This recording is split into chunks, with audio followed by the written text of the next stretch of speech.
mukhang ito na yung sinasabi nilang San Telmo na nakatira dito sa gubat. Kapansin-pansin na talagang tignan nyo, may umuusok. Mga kalahi, paki-explain kung ano ito. May umuusok, ang lakas. Ayan na, 'di ba? Kanina pa siya ikot ng ikot yan mga kalahi, tapos takbo siya ng takbo. Yung lumilingon doon kanina biglang nawala. Pero kinilabutan ako sa liwanag na to. Yan oh, yung liwanag na yan, pansinin nyo, parang may mga ilaw. Mga kalahi, parang may mga ilaw. Ayan oh, ayan, 'di ba?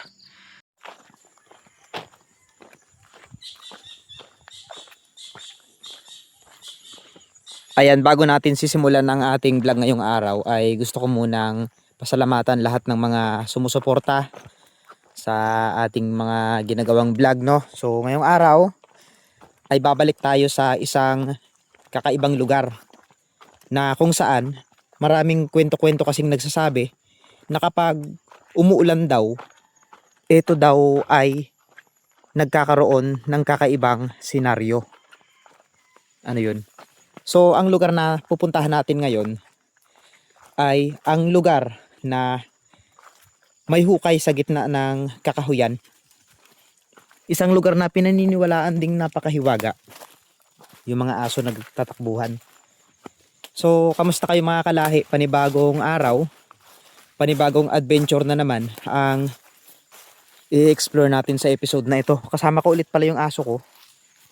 Ayan o. Sumunod siya. So, dalawang aso ko yung kasama ngayon. Ayun sila. Ayan, masisipag talaga yung dalawang aso na yan. So, ngayong araw mga kalahi ay samahan nyo akong puntahan at balikan natin ang isang kakaibang lugar na matatagpuan dito sa lugar namin. Marami kasing nag-request dahil napanood nila. Sabi nila, balikan ko daw ito kapag umuulan at hapon dahil yung naikwento ko dati dito, meron dito kasing pinaniniwalaan yung mga tao na ito daw ay umaapoy. So, yung apoy na tinatawag nila na yun ay San Telmo. So, isang viewers ko ang nag-send sa akin ng picture na kapansin-pansin daw yung lugar na pinuntahan natin na yun ay bakit may umaapoy. So hindi ko po nakita yun. So ito ngayon yung personal na puntahan natin. Medyo kinakabahan ako. Ayan.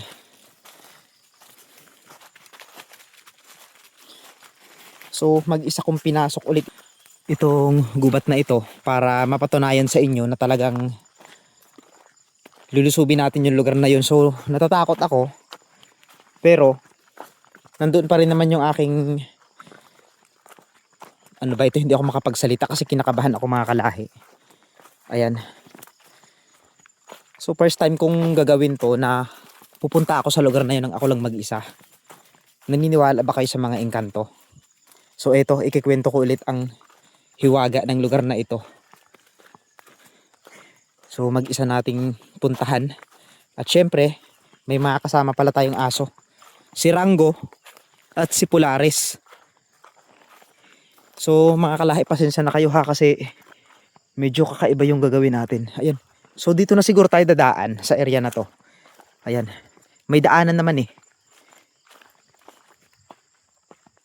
So papasok tayo. Tabi-tabi lang po. Kung may tao man tayong makita, kung mayroon tayong taong masalubong ay hayaan na lang natin kasi kadalasan talaga dito may mga taong pumupunta. Pero madalang kapag mga gantong oras kasi kapansin-pansin, tignan nyo yung lugar, talagang nakakatakot. Iba yung pakiramdam sa pagpasok dito dahil ayan o, kung makikita nyo, napakagaganda ng mga puno pero pagdating sa kalagitnaan ay napakadilim. Grabe. So tara.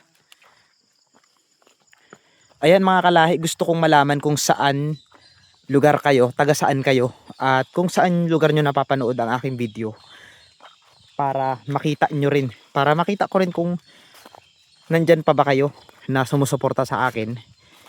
Ayan, tignan nyo, iikot natin yung camera, di ba? Napakaganda ng lugar pero yung kwento na to ay hindi mo talaga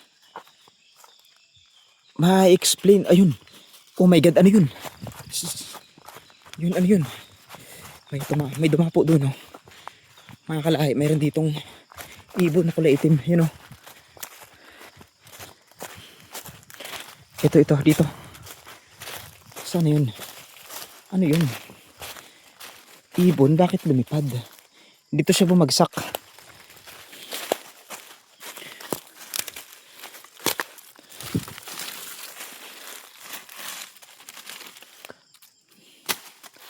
Biglang nawala.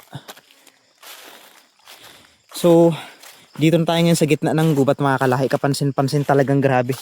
Napakadilim. Pakiwari ko parang may mga tumitingin sa akin. Hindi ko lang paliwanag. Ayun, may mga tao doon. Oh my God. Tabi-tabi lang po. So, eto na yung pagkakataon na mapasok natin ito nang tayo lang mag-isa. So, mabuti na lang medyo maliwanag sa area na to. Yun, kakaiba yung aura ng lugar. At kung makikita nyo talagang, ayan oh, grabe. Ito yung sinasabi ng mga nakapanood na ito, may sinyalis daw ang kahoy na ito sapagkat ito daw nakaturo tungo sa isang kayamanan. So dito siya. Pero ang purpose natin dito ay hindi kayamanan, kung hindi puntahan natin yung nagbabagang hukay dito sa gitna ng kakahuyan na ito. So gaano nga ba katotoo yung kwento nila? Maaaktuhan ba natin ng personal yung hukay na umuusok o umapoy? Ayun yung aalamin natin mga kalahi. So tara, patuloy tayo at wala tayong sasayanging oras. Wala tayong sasayanging pagkakataon. Dahil paggabi na ng paggabi, nakakatakot na sa area na ito. Hindi natin masabi na may mga taong pumupunta dito o mga elementong nagmamasid lang para atikihin tayo. Ayun o, kung makikita nyo, napakadilim. Walang senyales na talagang may taong pumupunta. Pero sa area na ito mga kalahi, ayan, medyo ang creepy. Kasi tayo lang mag-isa. Grabe. Tabi-tabi lang po.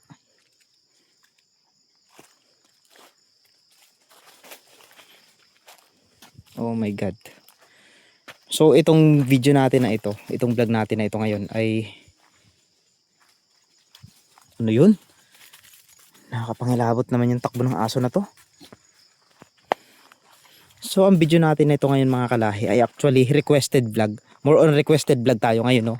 Babalikan lang natin yung mga nakaraan dahil tayo ay almost 2 taon na nasa mundo ng vlogging. Ay babalikan natin isa-isa o unti-unti nating sasariwain lahat ng mga pinuntahan natin noon na talagang naabandonado na. Kumbaga napakatagal ng panahon natin bago ito ulit na i-vlog. So ngayon, masaya ako dahil naipapakita ko ulit sa inyo yung lugar na ito. At talagang grabe. May umuusok doon. Yun, may umuusok.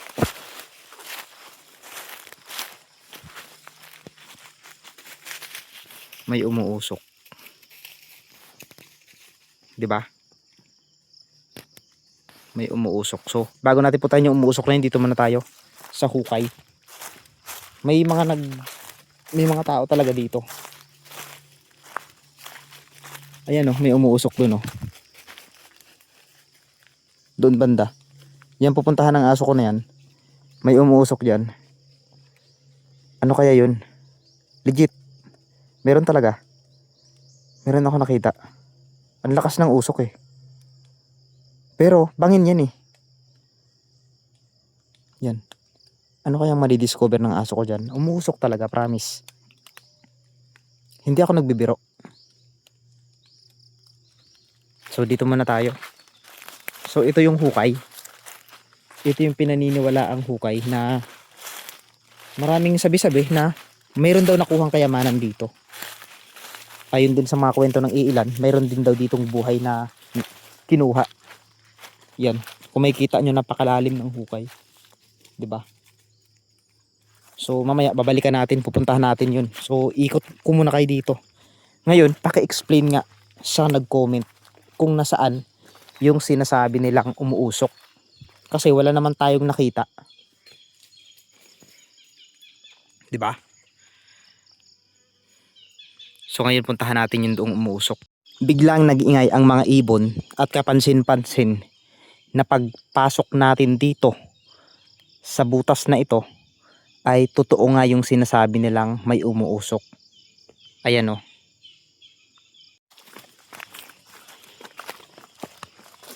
So ayan mga kalahi, puntahan natin yung umuusok dito na sinasabi ko. Meron ako nakitang umuusok. Hindi ko alam kung ano yun. Pero umuusok talaga, legit. Parang may tao. Ayun o. Diyan sa area na yan may umuusok kanina.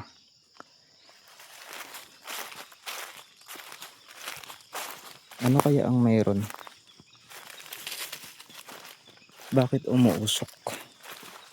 Oh my God.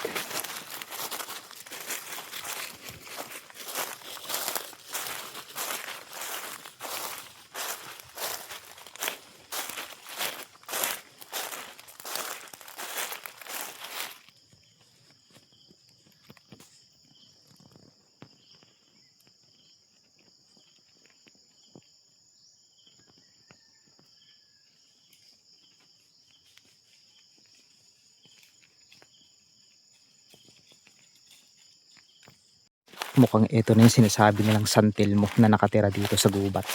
Kapansin-pansin na talagang tignan nyo, may umuusok. Mga kalahi, paki-explain kung ano ito. May umuusok. Ang lakas. Grabe, kinikilabutan ako. Ang lakas ng usok. Oh my God, mga kalahi, may sumisilip sa atin. Grabe. Mga kalahi, may maliit na nilalang doon, oh. Hindi ko alam kung tao siya. Ayun, hindi ko kayo tinatakot. Legit meron talaga. Ayun, oh, may ulo ako nakikita. Ano yun? Ano yun? Bakit? Ano yun, oh? Ayun banda. Dito banda. Ito. Itong area na yan. Yan, di ba? Paki-explain naman mga kalahi kung ano yung nilalang na yan. Grabe. Tignan nyo ng mabuti. Huwag kayong kukurap. Gumagalaw siya. Gumagalaw siya mga kalahi. Nakasilip siya. Grabe, ang layo na yan, oh. Grabe. Tignan nyo. Nakakatakot. Hinapon na tayo pero maliwanag pa rin. Pero yung nakakatakot, ano yun? May liwanag doon, oh. Tignan nyo. Ayun, oh. May umiilaw. Oh my God. Ano yun? Mga kalahi, may umiilaw. Legit. Ayun, oh. Bakit may umiilaw dito? Oh my God. Ano yun? Mga kalahi, kakaiba yung ilaw na ito. Kayo na yung bahalang humusga kung anong may nakikita ko dito. Grabe. Ayan. Umiilaw. Samantalang dito, pansinin nyo. Walang umiilaw dito. Ayan. Pero pagdating doon, tignan nyo. Tignan nyo. Tignan nyo ng mabuti. Yan, pauwi na sana ako. Pero merong sumilip sa parte na ito. At yung aso ko hindi mapakali. Kanina pa siya ikot ng ikot. Ayan. Pansinin nyo si Polaris. Kayo na yung bahalang humusga. Kanina pa siya ikot ng ikot. Hindi ko alam kung ano yung... Ayan na. 'Di ba? Kanina pa siya ikot ng ikot dyan mga kalahi. Tapos takbo siya ng takbo. Yung lumilingon doon kanina biglang nawala. Biglang nawala. Pero kinilabutan ako sa liwanag na to. Yan, oh. Yung liwanag na yan. Pansinin nyo. Parang may mga ilaw. Mga kalahi, parang may mga ilaw. Ayan, oh. Ayan. 'Di ba? Parang ilaw na lumiliwanag. Ano yan? Sun thermo? Parang may sun thermo dito. Ayan, oh. Pansinin nyo. Tahan na ng aso natin yung umiilaw. Ayan. Pinuntahan niya na mga kalahi. Ano kaya ang mayroon dito? Kasi kanina ko pa rin napapansin tong ilaw na ito. Kakaiba talaga. Ayan, saan na siya? Ayan na. Ayun na siya.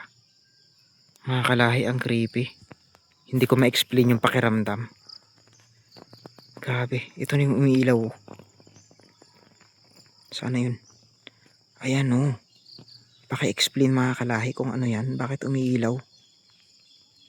Ang lakas ng ilaw, nakakatakot siyang lapitan. Pauwi na tayo. Kakaiba na yung mga nararamdaman ko dito. So, totoo nga talaga. Nasabi nila kapag inulit-ulit mo daw talaga yung pagbanggit sa pangalan nila, talagang hindi ka talaga bibiguin, talagang may magpapakita at magpaparamdam sa'yo. So ngayon mga kalahi, gusto kong tanungin kayo kung isa ba kayo sa mga nanonood na ito ay naniniwala sa mga engkanto, sa mga nilalang o mga espiritong naninirahan dito sa gubat na hindi lang natin nakikita. Shout out sa lahat ng mga subscriber natin dyan. So kayo na yung bahalang humusga. So alam ko may mga viewers tayo dyan na talagang ano yun? Oh my God! Mga kalahi, tignan nyo. Ano yun? Ito. Ano yun? Grabe. Hindi siya. Saan na yun? Grabe mga kalahi, nakakapangilabot. Ayun oh. Ayun yun. Ayan. Mga kalahi, gumagalaw. Umiingay ang ibon.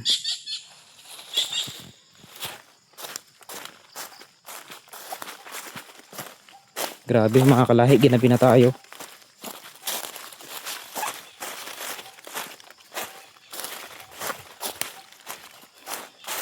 Ang creepy kasi hindi natin alam kung ano yung mayroon dito. Ayan, so finally dito na tayo. Biglang nag-ingay ang mga ibon, nakakatakot. Hindi kasi natin alam kung bigla tayong atakihin ng mga nilalang. Baka bigla tayong atakihin ng mga nilalang.